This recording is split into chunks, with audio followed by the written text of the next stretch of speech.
You're clearing out all the detritus, all the mess, all the stuff that's at the front of your mind. And what that means is you can access the stuff that's at the back of your mind. Hi, how you doing?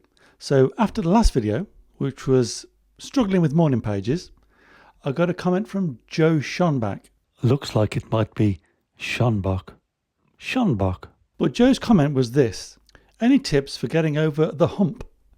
For me, this is starting page 3. Pages 1 and 2 are easy. I get my mind all cleared out, but then when the well of minutiae dries up, it's just too easy for me to stop. I know from my experience that most of the time it's the page 3 stuff that ends up having the juicy bits and interesting thoughts. But so often, I just stop. So it's an interesting comment there from Joe. Interesting question. My first thought was, what size paper are you using? Are you setting the bar too high for yourself? But the thing to remember is, Julia Cameron says, fill these 3 pages, fill them with anything. And I can't help but wonder, do some of us, many of us, do we come at this as writers? And if so, is that constraining us? Are we all trying to write something in these morning pages? Are we trying to fill those pages with writing? And actually, that's not what it has to be. I don't think actually that's what it should be. These days, for me, it's much looser, much freer. I'll show you my pages. As you can see here, they used to be very condensed on the page, but these days they're much looser. I just, whatever comes out of my mind, it almost spills out. Are you trying too hard, Joe? Are you looking for a result?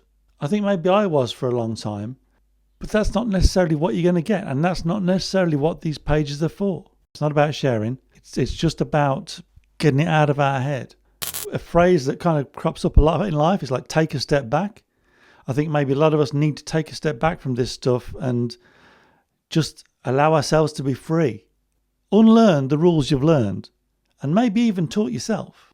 Don't have any expectations. Don't look for a result. You kind of need to take a step back, channel yourself, become an observer.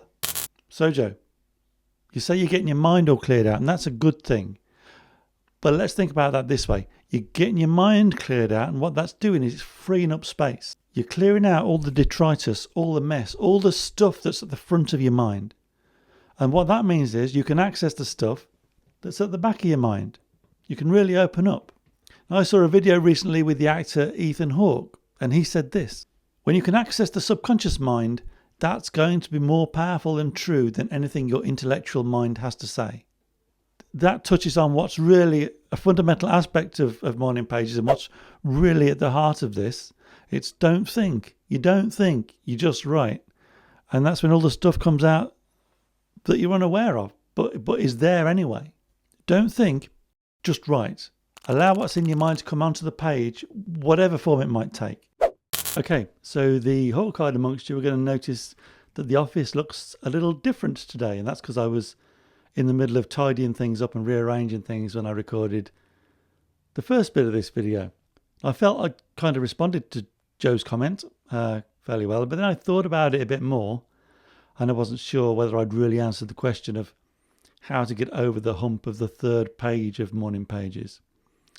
And what came to me, what really struck me, was something Joe said in his comment about that the well of minutiae dries up when he's writing pages 1 and 2, and that page 3 is where he finds things difficult and he tends to just stop. So that got me thinking, what is minutiae? Minutiae is the tiny little granular bits, all the details. So if that's what Joe's covered in page 1 and 2, then maybe page 3 is for the opposite of minutiae. Now, what's that? That's the bigger picture in my mind. So you're going to look at the bigger picture on page 3 is something I'd suggest you try. Personal reflection, where you are, where you want to be, where you want to go, who you want to be, that kind of thing. Sounds a bit like a song, that, doesn't it? Anyway, but maybe zoom out a little bit. You're looking at the bigger picture, Joe, here, I think. And if you can allow your mind to open up, there's no constraints. You can say anything, write anything, do anything. Let yourself go. Remind yourself who you are and think about your goals. short term and longer term, I think. I'd also say use the first person. So this is positive self-affirmation. I am Joe Schonbach. I am whatever you are or whatever you want to be, and reaffirm the positive things. And I actually find this pretty useful myself. It's good for your mental health, clarifying things out, boosting confidence in who you are, and also helping you find direction.